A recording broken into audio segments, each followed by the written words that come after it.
Hello students, I am R.K. Singh of Scientific Approach. Today we will discuss some important terms and its definitions. बहुत सारी queries आई मेरे पास पिछले कई हफ्तों में कि सर इन चीज़ों का एक शॉर्ट में डेफिनेशन बता दीजिए। तो मैंने कुछ शॉर्ट टर्म्स डेफिनेशंस आपके लिए मैं लेके आया हूँ, जो यहाँ मैंने आपको पूरी कोशिश करी है कि बहुत ही इजी लैंग्वेज में मैं आपको एक्सप्लेन कर सकूँ और ये आपके काम भी आएगा जेनेटिक्स के टॉपिक में।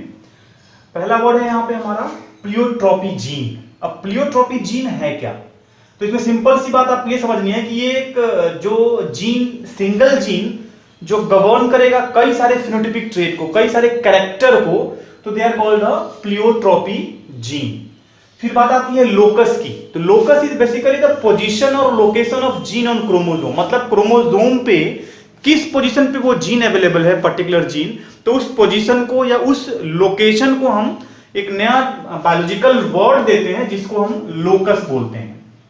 फिर नेक्स्ट टॉपिक है हमारा क्रॉसिंग ओवर। क्रॉसिंग ओवर में क्या हो रहा है कि there is a exchange of gene segment during meiosis, मतलब मियोसिस के टाइम में जो एक्सचेंज ऑफ जीन होता है जिसके कारण कैरेक्टर्स जो होती है वो ट्रांसफर होती हैं या कैरेक्टर्स जो होती है वो एक्सचेंज होती हैं मदर और फादर के गैमिट्स के थ्रू बच्चों में जो कैरेक्टर्स आती हैं। It is just because of the crossing over कि जो कैरेक्टर्स आपको डिफरेंट दिखती हैं बच्चों में मदर और फादर से, जस्ट बिकॉज ऑफ डिफरेंस का मतलब ये हो गया कि some characters can be expressed कि मम्मी का कैरेक्टर दिख रहा है लेकिन फादर का सप्रेस्ड है। तो जो कैरेक्टर ये सप्रेस हो रहा है just because of the exchange of gametes, and if it is dominant it will expresses, if it is recessive it also expresses, but if it is in a hybrid condition तो only dominant trait will be expressed. So that is the mean of the role of crossing over, जिसके कारण हम बहुत सारे variation देखते हैं। एक ही family में चार बच्चे हैं तो चारों के जो कैरेक्टर्स हैं वो बिल्कुल अलग अलग, कोई पापा की तरह दिख रहा है, कोई मम्मी की तरह दिख रहा है, किसी के यहाँ के नाना जी की तरह है, किसी का जो फेस कटिंग है वो मौसी की तरह, just because they all have the similar segment of the gene just because of their parents और grand parents, right.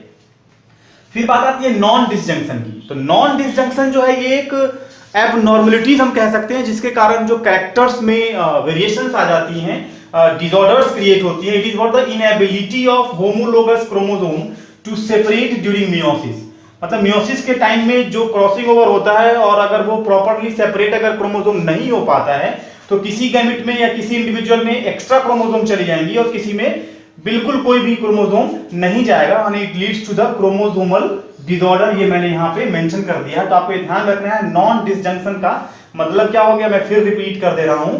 Inability of homologous chromosome to separate during meiosis and that results some gamete gets both chromosome, क्योंकि वहां separation हुआ नहीं तो दोनों के दोनों chromosome जो हैं वो इंडिविजुअल में ट्रांसफर हो गए, और अगर सेपरेट हो गया तो एक में नहीं गया क्रोमोसोम और दूसरे में क्रोमोसोम ट्रांसफर हो गया, and this is what the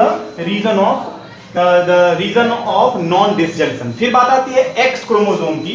तो एक्स क्रोमोसोम्स को सबसे पहले हेंकिन ने 1891 में देखा था और इन्होंने यही नाम दिया था एक्स क्रोमोसोम्स के बारे में।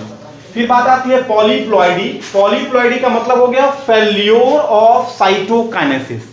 सेल डिवीजन में हम लोगों ने बात डिस्कस करी है कि माइटोसिस के टाइम में या मियोसिस के टाइम में सबसे पहले न्यूक्लियस का डिवीजन होता है, फिर सेल का डिवीजन होता है, दैट लीड्स टू साइटोकाइनेसिस, और जब अगर साइटोकाइनेसिस अगर नहीं होता है तो that results in the increase in whole set of chromosome in an organism and that leads to the polyploidy condition. और जो एक बेस्ट एग्जांपल हमारा है वो है वी, जो एक हेक्साप्लॉइडी का एग्जांपल है, and that hexaploidy is one of the major cause of polyploidy and major cause of failure of cytokinesis. Cyto का मतलब सेल, काइनेसिस का मतलब डिवीजन हो गया। फिर नेक्स्ट है हमारा एन्यूप्लॉइडी। एन्यूप्लॉइडी क्या है? तो it is just one of the case of failure of segregation of chromatid during cell division. यहां क्या हुआ? सेग्रीगेशन ही नहीं हुआ ड्यूरिंग द सेल डिवीजन, और जब सेग्रीगेशन नहीं होगा तो क्या हो जाएगा, किसी के पास एक्स्ट्रा क्रोमोसोम आ जाएंगी तो किसी के पास क्रोमोसोम की संख्या क्या हो जाएगी, कम हो जाएगी, और ये केस कहलाता है एन्यूप्लॉइडी का। ठीक है। फिर है बात जीनोम की। तो जीनोम जो है वो टोटल सेट ऑफ जीन है हैप्लॉइड केस में किसी भी ऑर्गेनिज्म के लिए, मतलब किसी भी ऑर्गेनिज्म में हैप्लॉइड सेट ऑफ क्रोमोसोम्स को हम क्या कहते हैं, जीनोम कहते हैं। फिर बात आती है एलील की। एलील क्या है? तो ये जीन को रिप्रेजेंट करने का एक ऑल्टरनेटिव कैरेक्टर है, ऑल्टरनेटिव तरीका है जो हम एलील को रिप्रेजेंट करते हैं। फिर बात आती है होमोजाइगस की। होमोजाइगस का मतलब हो गया they have a similar pair of allele. Example हो गया capital T small t capital T capital T। आप यहां देखेंगे small t and capital T they are the good example of homozygous case. मतलब ये गैमेट हमेशा सिमिलर प्रोड्यूस करेगा।